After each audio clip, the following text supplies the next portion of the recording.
All right, welcome back to another FAQ video. I'm Christian, owner and founder of Pride Roofing and Construction. Today we're going to be talking about a very common question: should I get 3 quotes? Now, let's break this down piece by piece. In no way in this video do I want it being misconstrued that I'm encouraging you not to get multiple quotes or multiple opinions about your project. I do very much want you to do your due diligence as a responsible homeowner to make sure that you have the right fit for the job. But we do need to break this down on the type of project. In our video series, we have talked a lot about insurance projects. So I'm gonna make a differentiation there. There's 2 types of qualifications, I would say, for this 3-quote conversation. If you're looking at insurance work, it's very different than if you're looking at retail work. Now let's break down the insurance, since that's what we've been talking about. In the insurance world, I'm bound and confined as a contractor to the price point that the insurance company states. We talked about replacement cost value, Xactimate estimating software, all of those things. They set the price by which I have to work on. And we also found out that the price that I deliver to you doesn't necessarily matter. You know, in the video about deductibles and can I waive those, so on and so forth, if the insurance company sets a price point at $12,000 and I state that I can do this work at $10,000, what the insurance company is going to do is change your overall payment. So they're gonna reserve that depreciation. They're just going to make the numbers match. So you're always forced to pay your deductible. So your price out of pocket is always the same. The reason I bring this up again is because we're not talking about price point, and that shouldn't be one of your qualifications with an insurance project on how you decide which contractor to go with.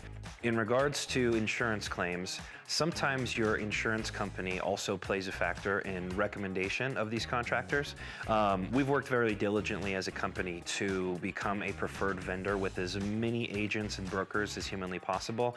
After all, it takes time, and generally have to do some work for these guys before they're willing to stick their neck out and say these are a good group. Now, the misconception here is the insurance company can recommend who to work with, but they cannot control who you work with. When they state, go get 3 quotes, vet out some contractors, these are the ones that I would suggest. It's merely a suggestion. Please understand that, but it is not absolute law. You as the homeowner reserve that right within your policy to choose who you want to do the work. So when I'm encouraging due diligence, find the company that sits well best with you and that you trust to get this work done. So pricing is really not the conversation that you should be having when you're finding these 3 quotes. Really what you should be looking at is what is the character of the company that you're working with.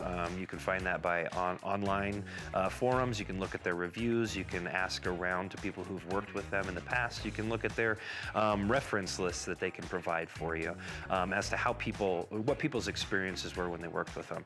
1 is going to be experience. 2 is going to be, what was the general impression you got from them? Do they seem trustworthy? Do they seem genuine? Have they met the promises they've already given to me through the beginning process of this? Or have I found, generally if your gut tells you not to work with somebody, you probably shouldn't work with that person. Your gut is actually a very clear indicator that this person, A, is not trustworthy, or B, they're hiding something from you. Our company, we're very transparent. We're going to give you sometimes more information than we would even like to give you, because it sometimes disqualifies us from the work. Meaning, like, this is not going to help you in your price point, this is not going to help you here, but at the end of the day, what you can rest assured with us is it's always going to be true to the letter of the law when we're working through an insurance claim. So, like I said, character, your general impression of these people. Additionally, you can look into time in business, experience. For us, our company is only 4.5 years old, but with the plethora of team members that we've brought in and our ability to onboard very experienced and extremely knowledgeable people, our cumulative experience total is well over 300 years in roofing. So we have a lot of answers to the questions that you have. Time in business, like I said, their ability to fulfill a warranty if it's necessary, and also, are they local? Generally, when you're working an insurance claim, you get all these vultures coming out of the woodwork from every state and, you know, from here to Timbuktu. But Is it going to be easy for you to fix a problem that they've created or to get a hold of them afterwards? Probably not. It's common conversation. Are you getting the taillight warranty or are you getting a true warranty? Actually, I didn't even know what the taillight warranty was when I got into the industry, and people were joking about it, but you know, those vultures and the people that come in, do a bunch of business and skip town and go back to another storm, there's no way for you to get a hold of them, so your warranty's only as good as you can see their taillights. After that, they're out in the breeze. So that's the insurance world. Now let's go to the retail world. Well, actually, give the differentiation here. With insurance, your financial obligation is your deductible, or a deductible plus the depreciation if you have an ACV policy, which we talked about before, but that's a very minimized financial obligation. The insurance is covering the rest. In retail, this is 100% your obligation. So when we talk about getting 3 quotes, cost definitely is one of the factors. What's your warranty? What type of system are you adding to? You know, what type of upgrades can they provide for you? Cost, like I said, experience in business, all those things are also a factor here. But if you look at the two, then in the insurance world, what you want to know is this a company of character that can actually get this job done? In retail, that plus what's their cost? Are they really going over the top with this price? Are they too low? Generally, our quotes when we're working in the retail world are right in between.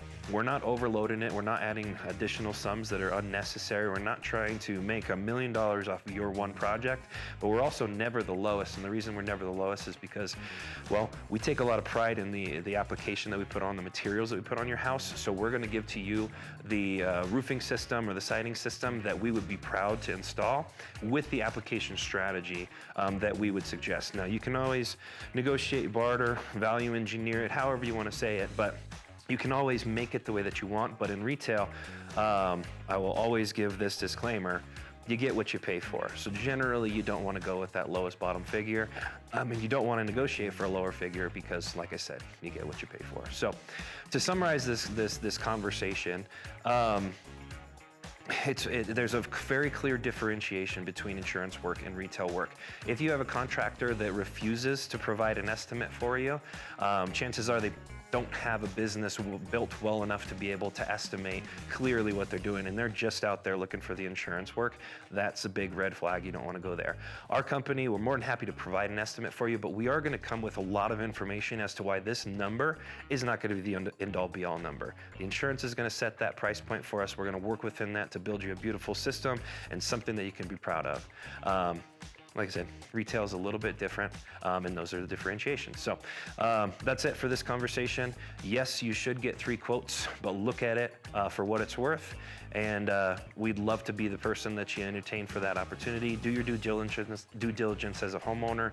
Ask these questions, seek out this information. This is ultimately a very important conversation because your asset is generally, or your home is generally one of your most valuable assets. We'd love to put some time and attention and pride into it as we build, and we will definitely rise above the competition as you are vetting us out. Please like and subscribe, engage in the content, share it with some friends or family members. Let's get some more conversations going. I'd love to answer more questions for you, but for now, that's it. Catch you on the flip side.